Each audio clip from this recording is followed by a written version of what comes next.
In Tama City Hono Academy, Kanon, a beautiful demon, watches over the school from the disciplinary committee's window.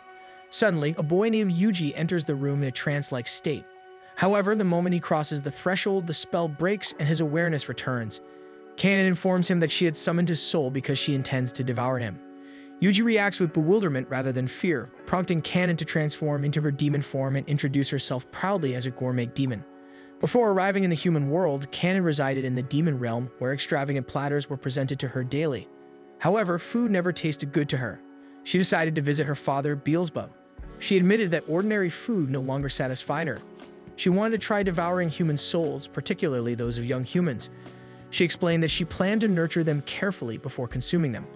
Beelzebub ultimately decided that the experience would be beneficial for her growth. However, before she could leave, he casually asked whether she had shared a meal with anyone recently. Kanon reassured him that she had not dined with anyone. Satisfied with her answer, Beelzebub wished her luck before returning his attention to his meal. Upon arriving in the human world, Kanon disguised herself as a strikingly beautiful high school girl. She quickly adapted to her new environment and excelled in nearly every aspect of school life, gaining the trust and admiration of the people around her, which secured her a position on the disciplinary committee. Standing on the school rooftop, she looked down at the humans. To her, the school had become her personal pasture. One morning, her hunger finally became impossible to ignore. She decided it was time to feast on at least one soul. She scanned the crowd until a particular soul caught her attention, and it was Yuji's.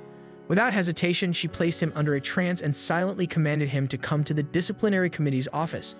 Now standing before her, Yuji remains confused, and Kanon begins describing how she intends to prepare him. However, Yuji completely misinterprets her words and assumes she is flirting with him. To her surprise, he suddenly kneels and bows deeply, thanking her for paying attention to him. Kanon is confused as Yuji explains that it has always been his dream to be devoured by a beautiful girl like her. He even adds that the fact that her demon cosplay makes the situation better. Realizing that Yuji has a very different understanding of the word devour, Kanon begins to panic internally. Yuji starts undressing as Kanon begins convincing herself that she can simply take his soul during the act. However, she becomes nervous when she realizes she has no experience with intimacy. When Yuji pulls off his shirt, Kanon hurriedly insists that he should only share intimacy with someone he loves. Yuji steps closer and reassures her that he already likes her. He assumes that she must have summoned him because she liked him first. The statement catches Kanon off guard as she silently wonders what it truly means to like someone. As she studies Yuji more carefully, she suddenly notices that he is actually handsome. Yuji continues insisting that he likes her, causing Kanon to panic. She attempts to steady herself, reminding herself that she is a powerful demon and should remain in control. During her internal turmoil, Yuji quietly puts his clothes back on, assuming that he had overwhelmed her.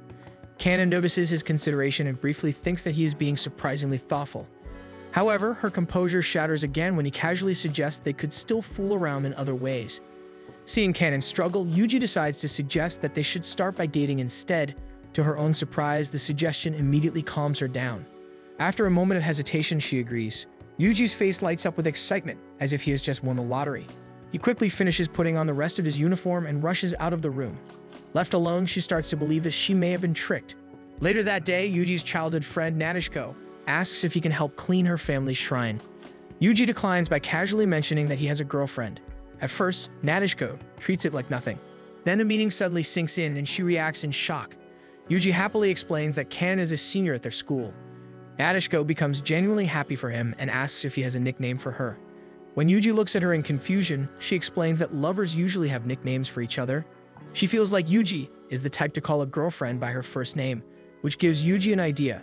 Meanwhile, Kanon is looking over the other students when Yuji suddenly appears before her, causing her to fall back in surprise. He jumps through the window, insisting that Kanon call him by his first name since they are dating. She begins to grow nervous, but then decides to use this to her advantage. She starts to tease him, intending to let him know their hierarchy with each other. However, Yuji actually looks excited at her teasing. His reaction is so bright that she admits to herself that he is kind of cute. She tries calling out his name, but struggles to get even the first syllable out. So she repeats his name in her head before trying again. Unfortunately, it results in the same outcome. Yuji asks if she is embarrassed, but Kanon tries to hide it by demanding that he call her by her first name first. He does so without hesitation, which surprises Kanon and even makes her feel excited. After experiencing that brief sense of bliss, she regains her composure and assumes that Yuji also wants to feel the same thing. He begins to coax her into saying his name, even whispering into her ear. This makes Kanon panic and feel even more embarrassed. She tries to resist his charm, knowing that if she allows herself to enjoy the sound of her name from him, she might end up falling for Yuji. To break the moment, she slaps him away and reminds him to add senpai at the end to be respectful. With him now at a distance, she moves toward the door but manages to say somewhat proper goodbye while finally saying his name. Yuji immediately brightens. Then, while she is leaving, he calls after her again, causing her to stumble. When she finally reaches the stairs, she wonders why her feelings feel so mixed. Suddenly, she notices two students flirting with each other and quickly scolds them. Upon recognizing her, the students separate and run away. She reflects that humans always give in to their desires, and as she watches the other students, she vows to make sure their souls will not be tainted so that she can devour them all someday. Yuji suddenly appears behind her, mentioning that he wants to be like those couples someday, which immediately sends Kanon into a panic. She decides that now is the time to put him in his place. After putting some distance between them, she asks what Yuji really wants. This question confuses him, since he believes it is normal for couples to want to be together. Then he casually asks where she wants their first time to be. As he talks about it, Kanon suddenly stiffens, then panics because he is already thinking about locations. She feels herself growing frustrated because Yuji is moving too fast, since things like that are supposed to happen after marriage. She composes herself outwardly and asks where he would like to go instead. Yuji honestly tells her that he would like to go to the park, which makes Kanon nervous again since he seems willing to do it in a public space. Yuji explains that he wants it to be memorable so that every time they pass by the park, they will remember it. However, Kanon feels overwhelmed and quickly asks for a different place. He then suggests that they go to the movies, which only flusters and frustrates Kanon even more since it is still a public setting. So he decides that they should plan a trip together. This idea briefly excites Kanon, but she immediately thinks he is shameless when he suddenly suggests going to the hot springs. She quickly explains that something memorable should happen in the privacy of a room. As she continues complaining, Yuji calmly writes down in his notes that their first time should be in his room. Kanon rolls on the ground in embarrassment, and Yuji crawls on top of her, mentioning how touched he is that they are seriously discussing how to make many good memories on their first date. Kanon pauses, then suddenly screams as she realizes that she had misunderstood the meaning of first time. She hurriedly tries to cover up her mistake by acting confident and firmly declares that their first date will be in his room while his parents are around. With that, she quickly scurries away in embarrassment. At the end of the school day, Kanon watches the students head home when Yuji appears beside her and invites her to walk home with him. She is shocked and asks why she has to walk home with him. He simply answers that he is her boyfriend, and that statement immediately makes her heart flutter. She decides to act confident and humor him by agreeing, since this is once again another perfect opportunity to prove that she is above him. However, during the walk home, she immediately begins to lag behind because her heart is racing, causing her to feel unusually exhausted. When Yuji asks why she is not walking beside him, she tries to cover it up by saying that it is dangerous, so he needs to act as her shield. This only encourages Yuji to protect her, so he pulls her closer than before, reassuring her that he can protect her from anything. He then offers his hand to keep her close, but Kanon only stares at it. She begins to panic because she believes that holding hands will somehow result in her getting pregnant, and she curses him for being so romantic.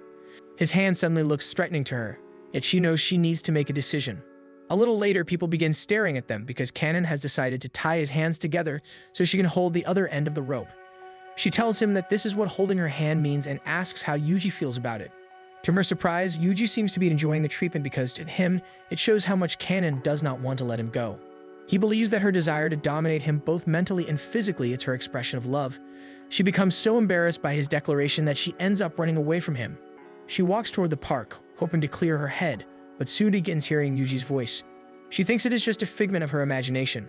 But when she turns around, she realizes that he's actually being dragged along the ground because she forgot that she is still holding the other end of the rope tied to his hands. He suddenly gets up and admits that it was the most exciting walk he has ever had. He even shares that being treated like a pet might actually be enjoyable.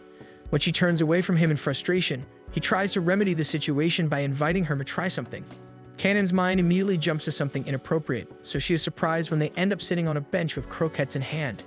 Yuji shares that he has always wanted to eat together with his girlfriend.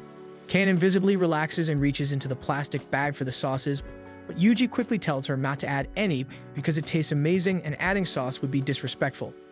Kanon wonders why he is making such a big deal out of it and tells him that she will eat it the way she wants. However, Yuji begins passionately explaining why the croquette is already perfect on its own. His explanation makes her giggle because she never expected Yuji to feel so strongly about eating a croquette. She decides to humor him and agrees to eat it plain. When she takes a bite, she is shocked by how good it tastes because before eating it, nothing had ever tasted good to her. Beside her, Yuji also comments that it somehow tastes better today, but he concludes that the reason must be that he is eating it next to her. Kanon is surprised by his reasoning, yet she continues eating more earnestly, while Yuji happily comments on how cute she looks when she eats, which makes her blush. One day in the underworld, Beelzebub eats while wondering how Kanon is doing in the human world. He keeps eating out of worry, to the point that his maid, Ami, begins to express concern over his troubled state. He shares that he is worried about Kanon, and Ami immediately volunteers to head to the human world to serve her. When he gives his blessing, she smiles wickedly to herself. In the human world, Kanon wakes up from her slumber. She opens her eyes in her room inside a house belonging to a family she had brainwashed into believing that she is the couple's daughter. Her fake parents and little brother greet her as usual, and in their eyes, Kanon is the perfect eldest daughter. Kanon politely bids them goodbye as she prepares to go to school, showing affection to her brother and mother. She chose this family because they seemed kind, and exploiting kindness is what demons do best. Suddenly, the family begins to feel that something is off, forcing Kanon to strengthen the hypnosis placed on them. Once she is finished, she finally leaves for school. She smiles to herself, feeling refreshed after toying with humans, especially since she has been slacking off lately and not acting like a proper demon. As she wonders to herself what humans truly are, she begins muttering the answer, but then hears Yuji asking what she is doing. She is shocked to see him standing in front of her house, but Yuji simply states that since he is her boyfriend, he wants to walk to school together. It takes her a moment to recover, but once she does, she demands to know how he found her house. Yuji admits that he had asked Yuriko, Kanon's homeroom teacher, and that Yuriko had willingly given him the information due to being a fan of romance. He then tries inviting her to walk with him, and she decides to allow it on the condition that he keeps up with her. Without explaining herself, she suddenly dashes forward, confident that her abilities as a demon will allow her to shake Yuji off. However, as she runs, she quickly feels herself getting tired and begins to slow down. Yuji eventually jogs beside her and asks if she is tired. Kanon tries hard not to admit that her stamina is the weakest among all her abilities. But since she clearly looks like she is struggling, Yuji finds it hard to believe her denial. To hide her weakness, she tries to reason that a woman must always walk behind her man. She feels like the saying might make her sound dignified, but Yuji quickly points out that the phrase is meant for wives, which embarrasses her even more. She attempts to hide her embarrassment again, so Yuji hands her a bottle of water so she can cool off with a drink, but asks her to save some for him so he can drink later. As she prepares to drink the water, Kanon begins to wonder if Yuji is giving it to her so he can get an indirect kiss from her. Her gaze drifts back and forth between the bottle and Yuji. Determined to gain the upper hand, she gulps down the entire contents of the bottle and then throws it away. Near the school, Ami tries to locate Kanon and becomes excited when she notices her walking nearby. She immediately approaches Kanon, but Kanon looks furious and quickly drives Ami away to the disciplinary committee room. Once they are alone, Kanon scolds Ami and demands to know why she is in the human world. Ami acts delighted and even pulls Kanon into her chest as she happily explains that she came to serve her. Kanon pushes her away, but at that moment, Yuji appears and asks who Ami is. To avoid suspicion, Kanon explains that Ami has been her maid since she was little, hiding the fact that Ami is a demon. However, Kanon secretly believes that Ami must have tricked Beelzebub into letting her travel to the human world for personal reasons. Pretending to be hurt, Ami once again smothers Kanon against her chest, insisting that she truly came just to serve her. Kanon immediately realizes that Ami is the worst possible demon for Yuji to meet because Ami openly encourages cheating on partners, and Kanon fears that Yuji might willingly accept such an offer given how eager he was to be her boyfriend. She tries to keep the two apart and warns Yuji to stay away from Ami. Ami notices that Kanon seems unusually protective of Yuji and playfully asks to be introduced to him properly. However, after carefully studying Yuji, she realizes that his soul is of extremely high quality. Without hesitation, she suddenly pounces on him, intending to devour him herself. Kanon quickly pulls her off Yuji and firmly declares that Yuji is off limits. This confuses Ami, and Kanon finds herself shyly admitting that Yuji is her boyfriend. Ami immediately becomes excited upon hearing the news, and because Kanon is clearly embarrassed, she takes the opportunity to tease her even more about her relationship. She eagerly asks for all the juicy details but becomes very disappointed when Kanon admits that they have only gone as far as holding hands and eating together. Ami concludes that Kanon is far too innocent to be a proper demon, since she gets flustered so easily. She insists that Kanon only needs to let Yuji touch her, and he will stay completely devoted to her. However, Kanon calls the idea indecent, despite being a demon herself. Ami then warns Kanon that if she moves too slowly, she might end up eating Yuji herself instead. However, Yuji firmly refuses her offer and declares that Kanon is the only girl for him. Outwardly, Kanon pretends to be annoyed by his statement, but deep down she feels genuinely happy about his loyalty, something that Ami immediately notices. Ami continues teasing them, suggesting that she would not mind if the three of them entered a relationship together, claiming that it is perfectly fine for Yuji to have multiple girlfriends. Kanan tries to argue with her, but Ami clings to Yuji in an attempt to make him agree. However, Yuji only looks confused and asks Kanan if he somehow became popular, which only makes her more irritated. Later, Kanan notices that several students are passed out along the hallway. They all have blissful expressions on their faces, and the trail seems to lead toward the science lab. She overhears some students talking about how attractive a dark-skinned maid is, so she immediately rushes toward the lab, feeling that Ami is behind all of this. When she enters, she catches Ami and Yuriko just as they are about to kiss. Yuriko becomes embarrassed after being caught and quickly runs away, while Ami remains completely calm and satisfied with herself. Kanan becomes furious because the humans Ami had been feeding on were the very souls she had worked hard to nurture. Kanan herself had not even fed on a single one of them yet. Ami casually complains that it is Kanan's fault for being too slow.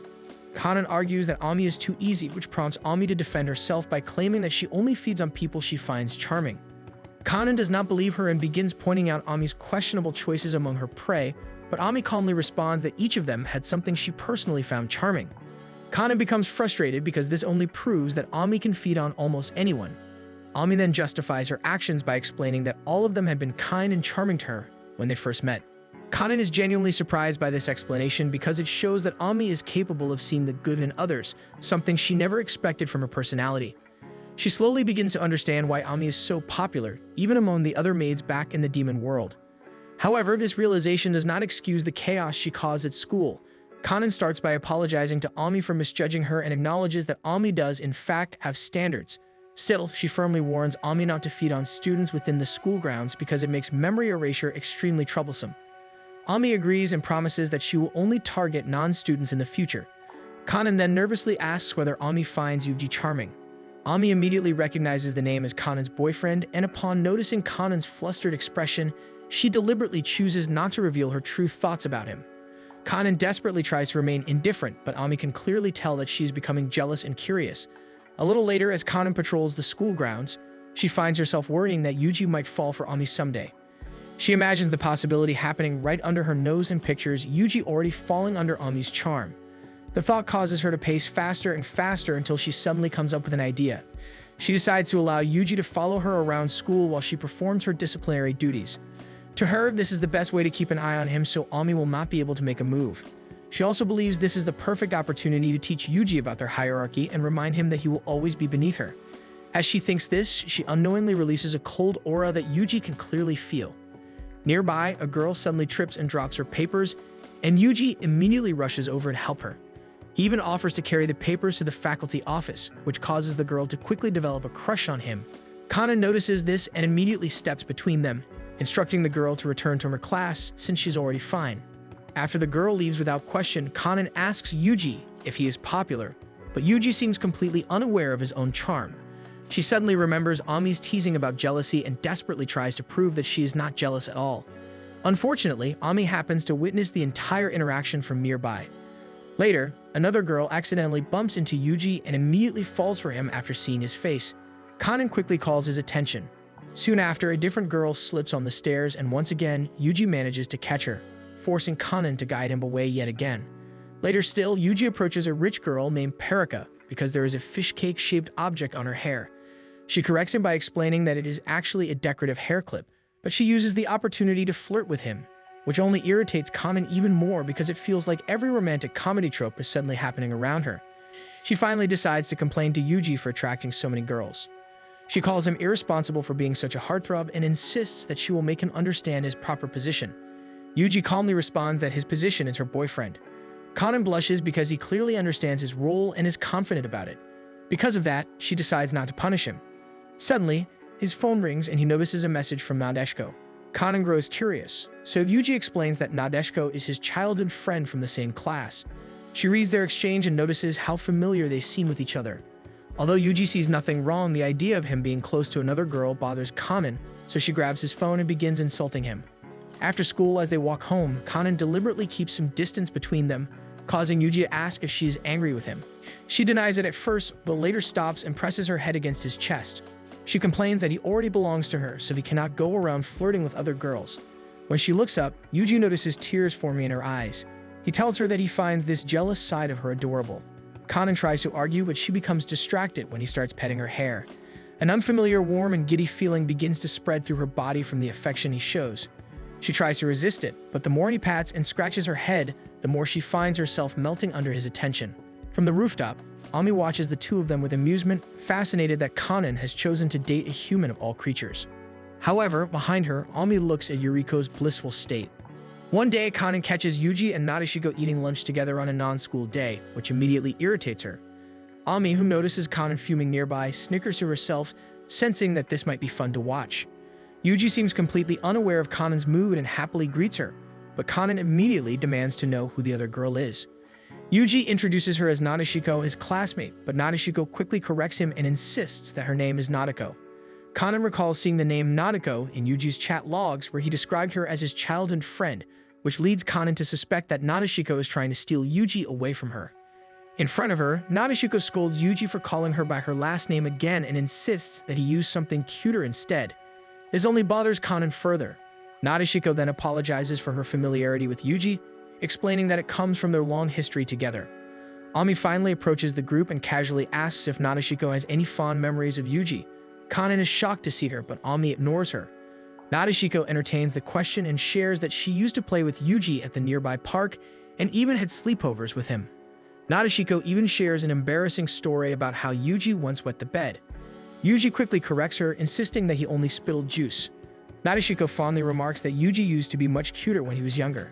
Hearing all this, Kanan quietly sits down, feeling her irritation grow as she realizes how close and familiar they are.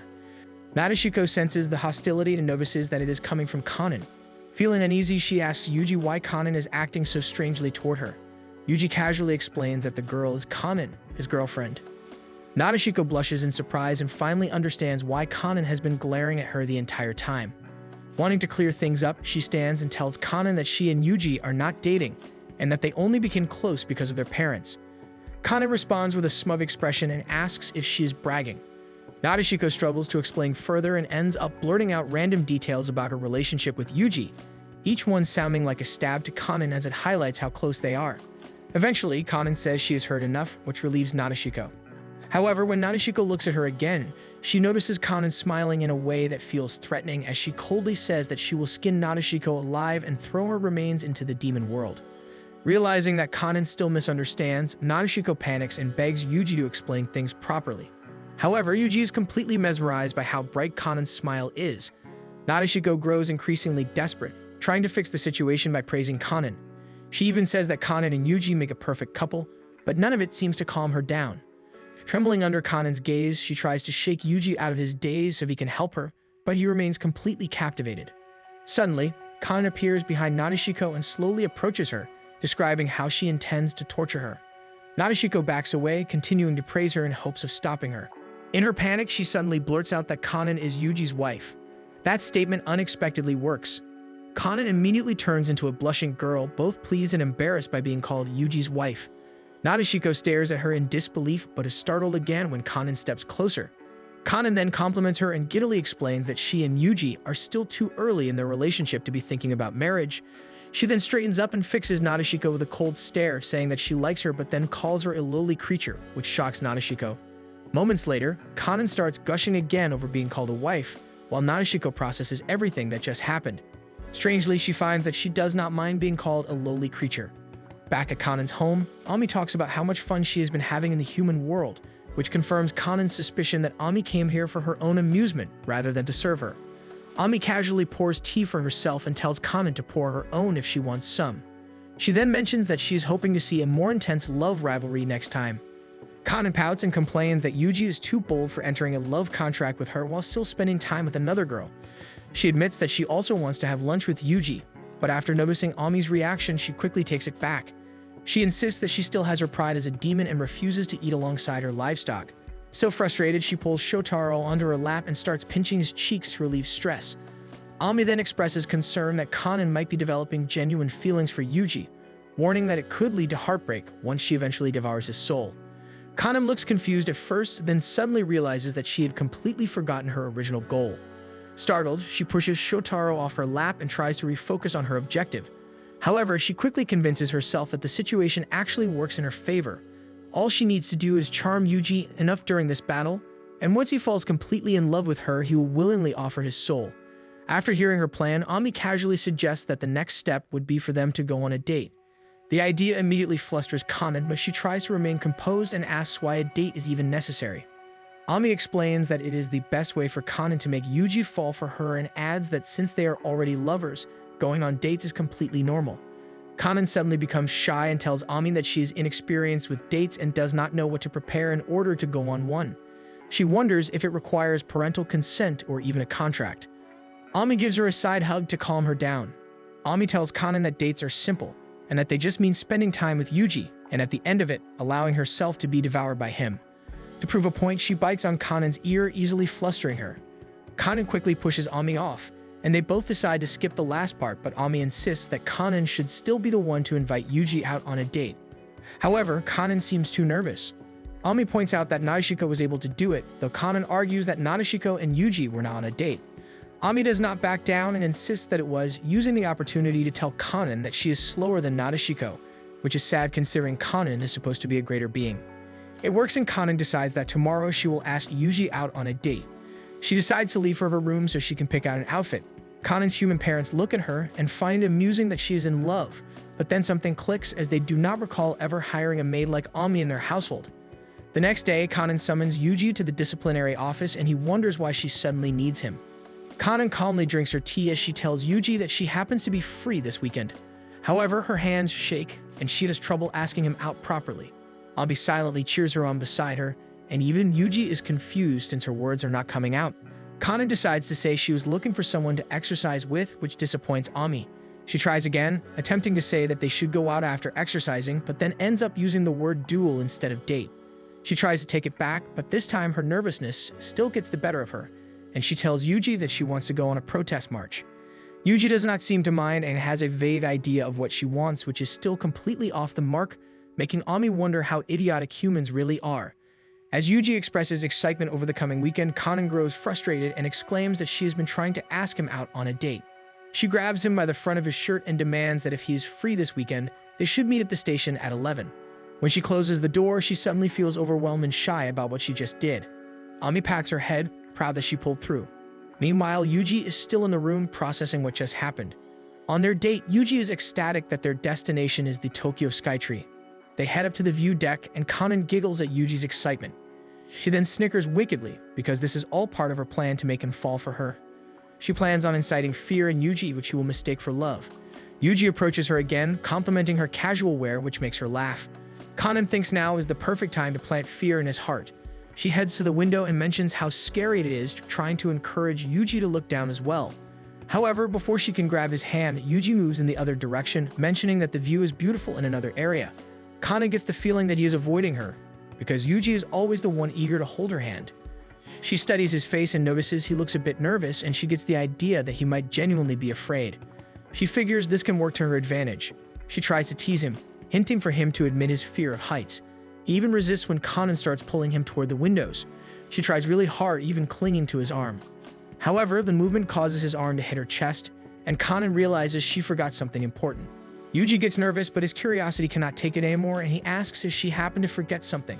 Kanan admits that she did not put on an important article of clothing before leaving, not mentioning that she actually forgot it due to how nervous she was. She asks if that is the reason Yuji has been avoiding her. He nods, and Kanan suddenly becomes extremely embarrassed. Yuji tries to ask if she forgot it on purpose, and though she is nervous, she tries to sound brave and tells him that it was all part of the plan to make his heart race. Though her face is completely red, she smiles at him and asks if his heart is racing. He loudly declares that it is, which makes her ask if her plan was a success, which he praises her for. He then asks if he can hug her again, but Kanan is too embarrassed and falls to her knees again in defeat. Later, they are back on the ground having a snack, though Kanan feels too defeated to bother eating. Yuji encourages her to eat some of the takoyaki he bought, even offering to feed her some. Kanan keeps her head down at first, but decides it might actually be nice to be fed by Yuji, so she lifts her head up. Yuji asks if she is shy, which she loudly denies. She leans closer, hesitant at first, but eventually opens her mouth wide enough to take the takoyaki from the stick. She eats and proudly announces that she managed to eat it, asking if she did okay. She is surprised to see Yuji looking happy and questions his expression. Yuji says he is simply satisfied. Kanan then offers to feed him, and as he leans in to take the takoyaki from her, she suddenly puts it in her own mouth. She then smiles at him smugly and teases him. To her surprise, Yuji looks at her with so much affection. He tells her that despite this being their first date, she looked gloomy earlier, so he is happy that she is smiling again. He mentions how much he loves her smile, which causes Kanan's heart to flutter. She turns away from him, slowly starting to realize that she might actually like Yuji. Yuji asks what they should do next, saying that anything to make her happy is fine with him. Kanan feels guilty because all Yuji has been thinking about is keeping her happy while she has been plotting to eat his soul. She picks up another takoyaki and offers it to him, mentioning that she wants to try again. Yuji gets excited and thinks they will be redoing something else, and Kanan argues that this time she will eat him for real. One day, Ami spends her time reviewing the pictures she took of Kanan and Yuji. She finds herself getting excited because this means Kanan is getting closer to kissing Yuji and eventually becoming intimate with him. She then notices something that piques her interest. Kanan's class has just finished PE, and she happens to cross Yuji's path, causing both of them to blush. By this time, Ami has moved downstairs, loving the atmosphere. Yuji compliments Kanan, but Kanan tells him not to get near her, which makes Ami think the relationship has actually worsened. Even Yuji is shocked because he thought their relationship was going well. He then tries to fish for an answer to her sudden distance and grows increasingly desperate as Kanan keeps avoiding the question. When he wails and drops to the ground, Kanan admits that she does not want him near her right now because she is sweaty and smelly. This awakens something in Yuji as he declares that he wants to smell her, insisting that it is only natural for a boyfriend to want to smell his girlfriend's sweat. He even tells her that he could use one of her socks as a mask, which disgusts Kanan. Yuji is not deterred and begins approaching her with a crazed look in his eye. She backs up until she falls onto a seat. Yuji continues his advances, declaring that since it is the sweat of someone he loves, he is sure to love it. For some reason, Kanan is touched, so she decides to agree to let him have a smell. She lifts her shirt toward him. Yuji kneels in front of her and begins smelling her shirt. Kanan is embarrassed over the situation before realizing that she should actually be offended because Yuji is using her for his own desires. She wants to put him in his place, but when she observes him, Kanan notices that he is aggressively sniffing her shirt. She begins feeling more self-conscious because she can feel her sweat rolling down. Yuji suddenly announces that her sweat smells like laundry detergent, which disappoints Kanan because he did not actually smell her natural scent. Kanan's frustration leads her to drop her towel, so Yuji offers his own towel for her to use. As Kanan wipes her face, she catches a whiff of something citrusy. She realizes she is smelling Yuji's natural scent, and to her, she finds it oddly comforting. When she realizes where her thoughts are drifting, she stops herself before it is too late. Yuji suddenly asks Kanan what his towel smells like, and she replies that there is no specific scent, then quickly corrects herself by saying that she did not smell anything because she was not sniffing it. To hide her embarrassment, she begins hurling insults his way. Ami observes them, a little disappointed. She believes it will take 5,000 years before they can even kiss. Wanting to push them in the right direction, Ami decides to become their Cupid of love. Later, while walking the halls, Kanan notices something odd with her hearing. She tells Yuji that she can only hear up to 100 meters today, when usually she can hear the entire school. Yuji is amazed by her skills, so Kanan boasts about them a little more. She tells him that aside from her usual patrol, she is also using her ears to spot misbehaving students, and that her ears are called devil ears. Kanan then hears a weird voice telling her to get her ears cleaned while resting in Yuji's lap. Even Yuji hears it, and they both spot Ami whispering loudly at them on repeat. For some reason, the suggestion seems to captivate Yuji, and he's quick to bring them back to the office so Kanan can rest on his lap as he prepares to clean her ears. He reassures her that she can be confident in his ear-cleaning abilities. At first, Kanan gets nervous, but then she manages to convince herself that Yuji is in his rightful place, since this is basically him serving her. So she gives him permission to clean her ears. Kanan feels herself relaxing into his lap, mildly reminded of how her mother used to clean her ears. Then she suddenly remembers something important about a demon's ears. Yuji touches her outer ear so he can get a better look, but this triggers a reaction from Kanan. She is overwhelmed by the sensation and realizes that her outer canal is very sensitive. She feels even more overwhelmed when the ear-cleaning pick is inserted. She covers her mouth to prevent any sound from escaping.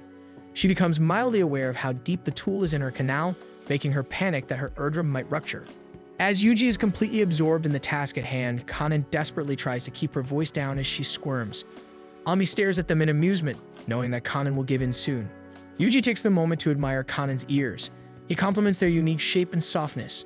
He feels Kanan's breath fanning against his thighs and silently thanks whoever gave him the idea to clean her ears this way. Meanwhile, Kanan is overwhelmed with so many new sensations at once. She knows that if this keeps up, she will most likely faint, but admitting weakness would mean that Yuji is above her. To her surprise, she manages to get through the cleaning of one of her ears. Yuji asks how his cleaning technique was, and she refuses to admit that it was actually very good. So to prove himself, Yuji decides that he should also clean Kanan's other ear, and Kanan pales since she had a hard time surviving the first one.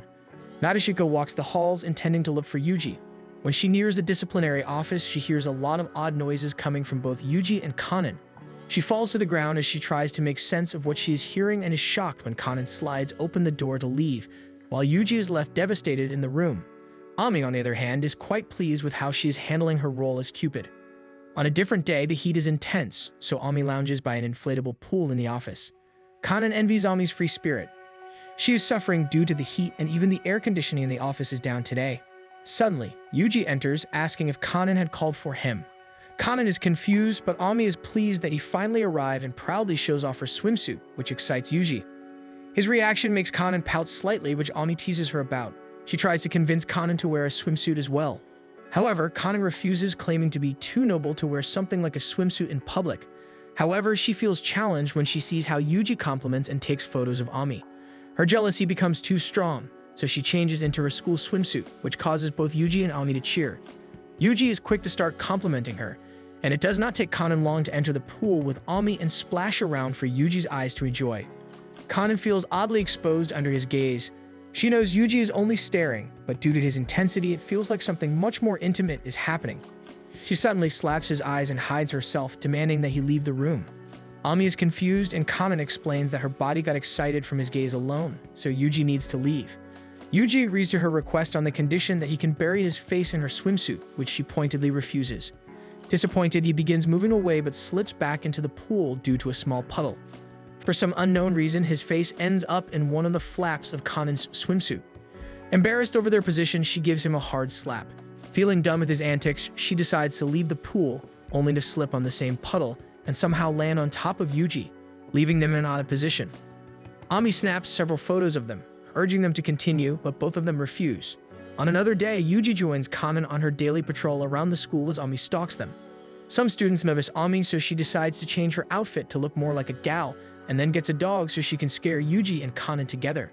The dog leaps toward Kanan, but Yuji pushes her out of the way. Ami cheers since it looks just like a scene in a romance drama, and Kanan is touched for a moment as she gazes at Yuji, but the moment is ruined once the dog actually bites him. Ami quickly retrieves the dog and scolds it for getting carried away. Later in the halls, Ami reviews the plan in her head. Once she is confident, she pretends to fall and knock over Kanan, causing Kanan to grab onto Yuji for support. For a moment, everything looks like it is going according to plan, but Kanan is reminded of their incident on their date and quickly moves away. Yuji realizes she is traumatized by their date and tries to convince her that she is wearing her clothes properly today. Ami refuses to give up, so she proceeds with her other plans. She kicks a soccer ball toward them, but it unfortunately knocks them both out. Later, she causes Yuji to trip onto Kanan, but he lands somewhere that causes Kanan to slap him hard across the face. She even tries to scare Kanan with konjac jelly, but Kanan ends up doing a wrestling move on Yuji to calm herself. She decides to be more direct about her plans and uses a gym cushion to force the couple together. She is less secretive about her involvement, so Kanan and Yuji actually see her as she slams the mattress onto them. They end up at the bottom, and Yuji desperately tries to keep his distance from Kanan's face as Kanan angrily demands an explanation. Ami happily tells her that Kanan can now happily kiss Yuji because the circumstances can make it seem like an accident. She begins stomping down on the mattress, forcing the couple's bodies closer together until their noses finally touch. Overwhelmed by the sensation, Kanan grows her horns to pierce through the cushion.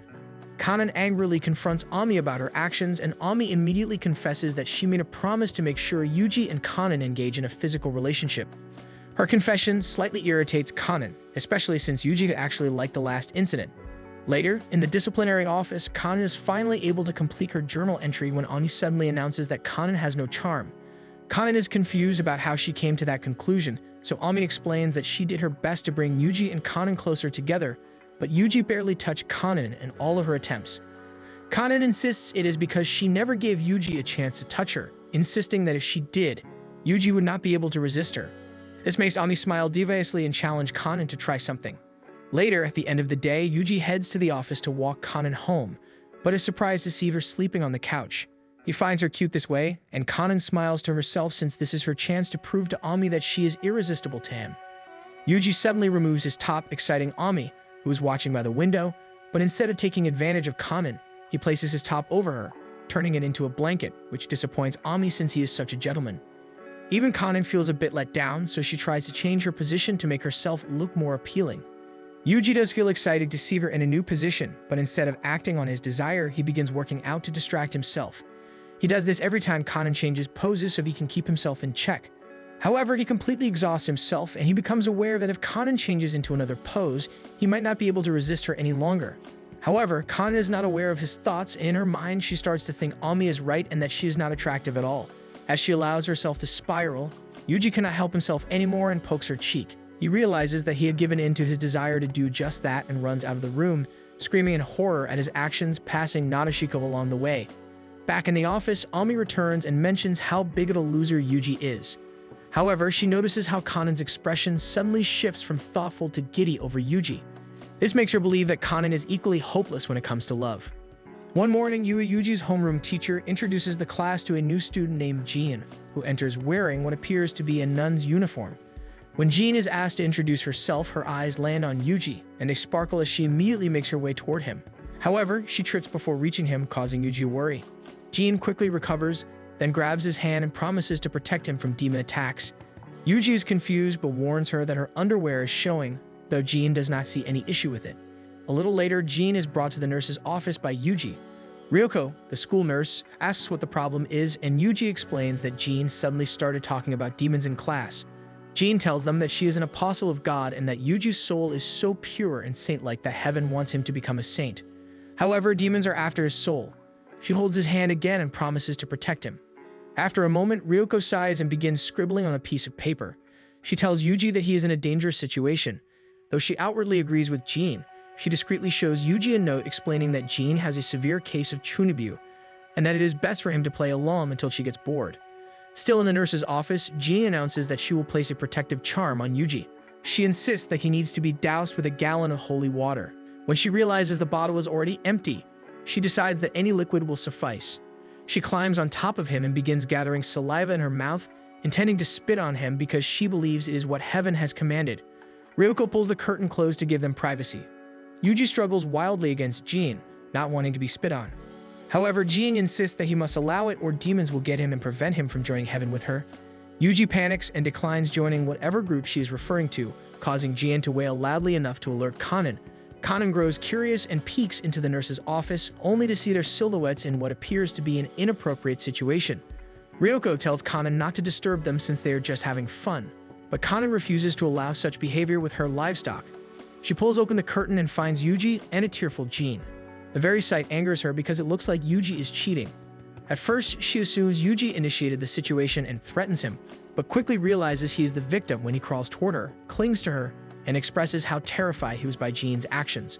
Kanan asks who Jean is and why she is passed out. Yuji honestly cannot answer since he has only just met her. When Jean lets out a pain sound, Ryoko checks her and concludes that she is simply passed out from hunger. A few moments later, Jean is stuffing her face in the disciplinary office with food provided by Kanan and Yuji. Kanan observes her closely because she can sense holy energy radiating from her body, leading her to suspect that Jean is an angel. She begins to worry that Jean might know about her plan to harvest souls in this school, but when Jean calls Kanan an angel for feeding her, Kanan becomes convinced that Jean is completely clueless. Kanan then asks why Jean is so focused on Yuji. Jean suddenly stands and explains that she is following the orders of an archangel who told her to protect Yuji from demons, and that she comes from heaven. Kanan pales at this, realizing that heaven might already be aware of her plans. Meanwhile, Yuji remains confused and assumes this is all just cosplay. He comments that Jean does not seem very angel-like since she has no wings or halo. Jean becomes confused by his comment and assumes he mistook her for an angel. She clarifies that she is not an angel, but she bears a stigmata as proof that she comes from heaven. She begins lifting her skirt, but Kanan quickly tries to stop her. Jean innocently explains that her stigmata is above her navel, but Kanan insists that it is inappropriate to expose herself, even if she has something to prove. Despite this, Yuji shows interest in her explanation, which irritates Kanan. He still believes it is all part of a cosplay act and is pleased that Jean shares this interest with Kanan. While Jean believes that Yuji accepts her explanation, Kanan is surprised that he still thinks everything is just cosplay. Jean suddenly hugs Yuji, but Kanan quickly pulls him away, accusing Jean of taking advantage of him while he is vulnerable. Jean becomes confused, realizing she does not understand what that means. Kanan keeps Yuji close and declares that he belongs to her, refusing to let Jean touch him. Yuji blushes, feeling happy that Kanan is claiming him, while Kanan awkwardly tries to clarify that she meant she treats him like a possession. This causes Jean's aura to darken slightly, as heaven has claimed Yuji under its protection. Kanan prepares for a confrontation, but Jean suddenly beams at her, assuming that Kanan is simply deeply in love with Yuji.